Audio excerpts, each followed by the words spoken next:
RKB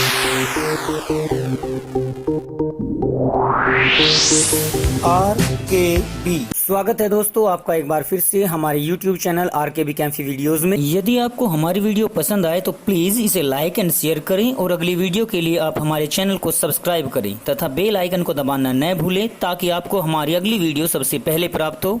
यदि आपको इस वीडियो में या अन्य किसी टॉपिक में समस्या हो तो कमेंट बॉक्स में जरूर लिखें, जिससे अगली वीडियो में उसका समाधान करने की कोशिश की जा सके।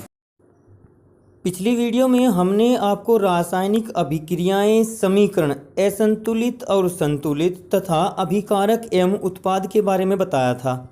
अब एक बात आती है कि रासायनिक समीकरण को हम लिखते क्यों हैं और किस प्रकार से लिखते हैं। तो नेक्स्ट टॉपिक आता है रासायनिक समीकरण को लिखना और उसके लाभ। इन दोनों को हम किस प्रकार से लेकर चल सकते हैं, रासायनिक समीकरण किस प्रकार से लिखी जाती है, उससे हम क्या क्या जानकारियां प्राप्त कर सकते हैं, ये ही उसका लाभ होता है। तो रासायनिक समीकरण को लिखते समय हम सदैव बाईं ओर तो लिखते हैं अभिकारक और दाईं ओर लिखते हैं सदैव उत्पाद। यानी जो रिएक्टेंट हैं वो हम बाईं ओर लिखेंगे और दाईं ओर लिखेंगे उत्पाद। अभिकारकों को लिखने के पश्चात अगर एक से ज्यादा अभिकारक हैं तो हम उनको जोड़ देते हैं किसी भी प्लस के साइन से। जैसे ये है, मान के चलिए दो अभिकारक हैं ए और बी, तो एक से ज्यादा अभिकारक होने पर हम उनको प्लस चिन्ह से जोड़ देते हैं। इसी प्रकार से अगर उत्पाद भी एक से अधिक हैं तो उनको भी हम जोड़ देते हैं। ये कभी घटाए नहीं जाते, स्पेशली हम केवल ये लिख सकते हैं इस प्रकार से। जब भी रासायनिक अभिक्रिया लिखी जाती है तो अभिकारक और उत्पादों के बीच या तो ये तीर का निशान लगा देते हैं या फिर इसकी जगह हम ये बराबर का निशान भी लगा सकते हैं। इनमें से एक लगाया जाएगा, वो कौन सा और कब लगाया जाएगा इसके लिए आगे हम इस चैप्टर को जैसे जैसे आगे पढ़ते जाएंगे इन चिन्ह के बारे में भी बताया जाएगा आपको। अच्छा, इसके बाद किसी भी रासायनिक अभिक्रिया से जो हमें लाभ प्राप्त होते हैं, रासायनिक समीकरण से जो लाभ प्राप्त होते हैं वो क्या क्या हो सकते हैं। सबसे पहले हम किसी पदार्थ की भौतिक अवस्था की जानकारी यहाँ पर रासायनिक समीकरण से प्राप्त कर सकते हैं अगर उसमें लिखी गई हो। पदार्थों की भौतिक अवस्था कैसे, कोई भी ठोस पदार्थ हो तो उसके सामने हम S लिख देते हैं सॉलिड। द्रव अवस्था के लिए हम उसके सामने लिख देते हैं L और इसी प्रकार से गैस अवस्था के सामने हम लिख देते हैं G। तो ये पदार्थ की अवस्था को प्रदर्शित करेगा। जैसे कि अगर हम ये लिख दें H2 + O2 = H2O, तो यहां पर हमें पता है कि हाइड्रोजन गैस है, ऑक्सीजन गैस है और H2O आपका लिक्विड होता है। इस प्रकार से हमें यहाँ देखने से ही पता चल जाता है कौन सा पदार्थ क्या है। H2O हमारा जल अवस्था में भी हो सकता है, अगर यहाँ पर L लिखा हुआ है तो वो द्रव अवस्था में है। कभी कभी यहाँ पर गैस भी लिखा हुआ आ सकता है, तो इसका अर्थ क्या है कि जो हमारा H2O है वो वाटर वेपर है, जल वाष्प का सूत्र लिखा हुआ है अगर वहां पर गैस है तो। इसी प्रकार से और बहुत सारी समीकरणें हो सकती हैं, जैसे कि हमारा Fe + H2SO4 है, तो यहाँ पर हमारा Fe जो है वो आपका होता है सॉलिड और H2SO4 होता है वो आपका लिक्विड स्टेट में होता है, द्रव अवस्था में होता है और यहाँ आगे उत्पाद बना देगा। ये उत्पाद क्या बनाएगा, चलिए ये आगे धीरे धीरे आप भी समझ जाएंगे। अभी हम यहाँ पर केवल भौतिक अवस्था को, केवल इस पॉइंट को लेकर चल रहे हैं। इसके अलावा दूसरे रूप में हम अभी रासायनिक समीकरण से क्या लाभ प्राप्त कर सकते हैं, रासायनिक समीकरण से हम और क्या लाभ या जानकारी प्राप्त कर सकते हैं। अब हम पहले पॉइंट वाइज उन सबको लिख देंगे, उसके बाद इनको उदाहरणों के द्वारा समझाएंगे। तो रासायनिक समीकरण के द्वारा हमने पहला लाभ तो ठोस, द्रव और गैस अवस्था को प्राप्त करना, उसकी जानकारी प्राप्त करना है। दूसरा हम ले सकते हैं कोई भी पदार्थ अगर जलीय विलयन के रूप में है तो जलीय विलयन को हम किस प्रकार से लिखते हैं। जलीय विलयन वहां पर आपका AQ के रूप में लिखा हुआ होता है।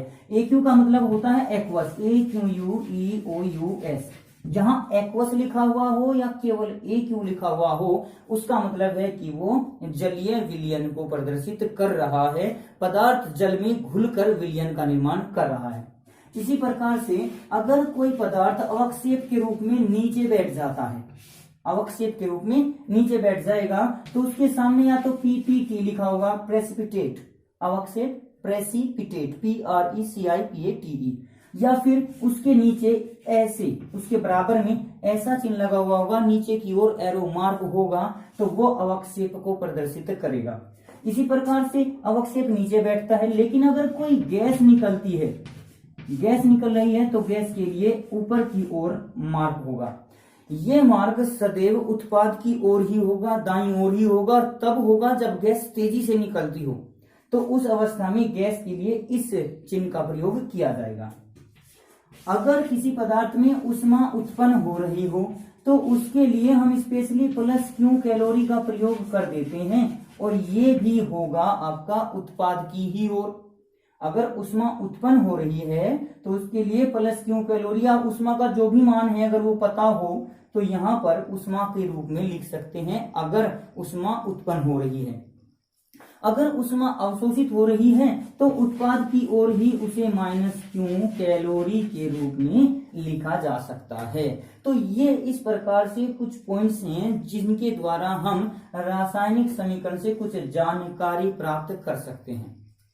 नंबर 5 आपका हो सकता है सांद्रता की जानकारी सांद्रता की जानकारी कर सकते हैं। सांद्रता मतलब कोई पदार्थ कम मात्रा में है या अधिक मात्रा में है। जैसे शरबत बना दिया पानी में, हमने पानी में 1 गिलास पानी में हमने 1 चम्मच चीनी घोल दी, या 1 गिलास पानी में हमने लगभग 3 चम्मच चीनी डाल दी। तो जब चीनी की मात्रा पानी के अंदर समान मात्रा है पानी की, तो उसमें अगर चीनी की मात्रा ज्यादा है तो वो सांद्र विलयन होता है, और अगर चीनी की मात्रा कम है तो वो तनु विलयन। तो किसी भी विलयन में, तो किसी भी समीकरण में अगर कोई पदार्थ तनु अवस्था में है तो उसके सामने या तो तनु या फिर DIL डाइल्यूट शब्द का शॉर्ट रूप है तनु, जिसको कि डाइल्यूट बोलते हैं, ये लिखा हुआ मिल सकता है।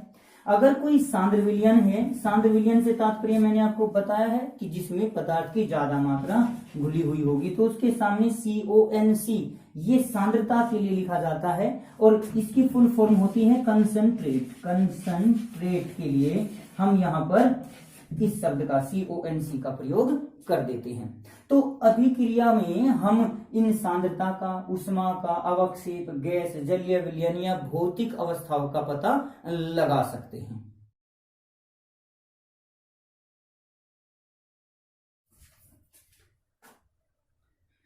इसी प्रकार से किसी अभिक्रिया में जो उत्प्रेरक उपस्थित होते हैं या फिर उसकी ताप, दाब आदि की जो कंडीशंस होती है, उनको भी हम रासायनिक समीकरण के द्वारा प्रदर्शित कर सकते हैं।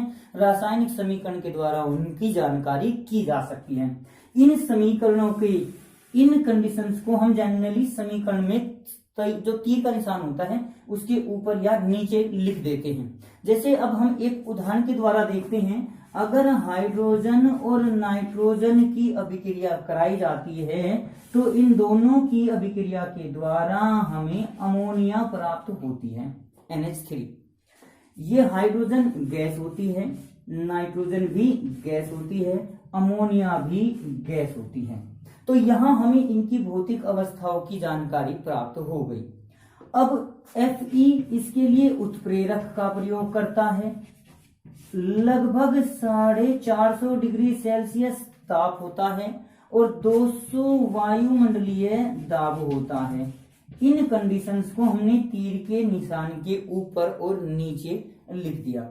इस अभिक्रिया में ऊष्मा उत्पन्न होती है, तो प्लस यहाँ पर हमने लिख दिया ऊष्मा। वो कितनी मात्रा है ये मैटर नहीं करता, इस अभिक्रिया में ऊष्मा उत्पन्न हुई है। तो इस आधार पर हम यहाँ पर भौतिक अवस्था का, उत्प्रेरकों का ताप, दाब, ऊष्मा की जानकारी हम इस समीकरण से कर सकते हैं। एक दूसरा उदाहरण और ले लें। हमने BaCl2 की अभिक्रिया H2SO4 से करा दी, तो यहां पर कराने से हमें प्राप्त होगा BaSO4 प्लस HCl। यहां पर बैलेंस करने के लिए समीकरण में 2 से हमने गुना कर दी, ये समीकरण संतुलित हो गई। अब यहां देखिए, इसमें अगर हम यहाँ एक तीर का निशान लगा दें तो तीर के निशान का मतलब है कि ये अवक्षेप होता है, ये नीचे की ओर बैठ जाता है। यहां पर हमने इसके सामने AQ लिख दिया।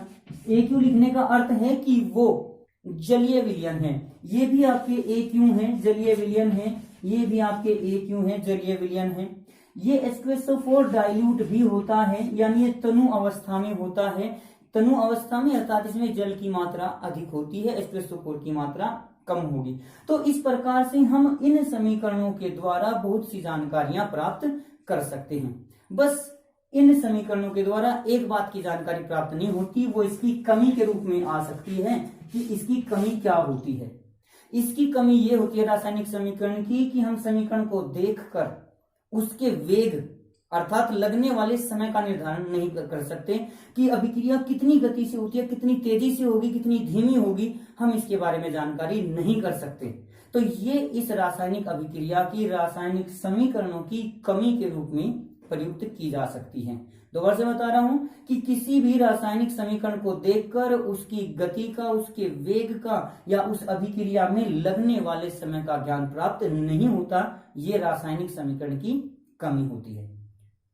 तो इस वीडियो में केवल इतना ही। अगली वीडियो में हम आपको रासायनिक समीकरणों के विभिन्न प्रकारों के बारे में जानकारी देंगे। हमारी सभी वीडियो किसी एक पर्टिकुलर चैप्टर को लेकर चलते हैं हम, और उनमें लगातार उस चैप्टर को कंप्लीट करने की कोशिश करते हैं। तो चैप्टर में हमारे टॉपिक जो हैं वो एक दूसरे रिलेटेड होते हैं, जो कि आपके सिलेबस में दिए हुए हैं। इसलिए हमारी वीडियो को जब भी देखें तो पॉइंट वाइज देखें, जो पहली वीडियो है उसके बाद दूसरी लगातार वीडियो जरूर देखें। और इसके लिए आपको हमारे चैनल को सब्सक्राइब करना होगा और बेल आइकन को दबाना होगा, ताकि इस वीडियो से अगली वीडियो आपको आते ही मिल जाए, उसकी जानकारी आपको प्राप्त हो जाए। धन्यवाद। आज की वीडियो में बस इतना ही। अगली वीडियो प्राप्त करने के लिए हमारे चैनल को सब्सक्राइब करें, वीडियो को लाइक करें, और अगर वीडियो अच्छी लगे तो कमेंट्स करें और दोस्तों को भी शेयर करें।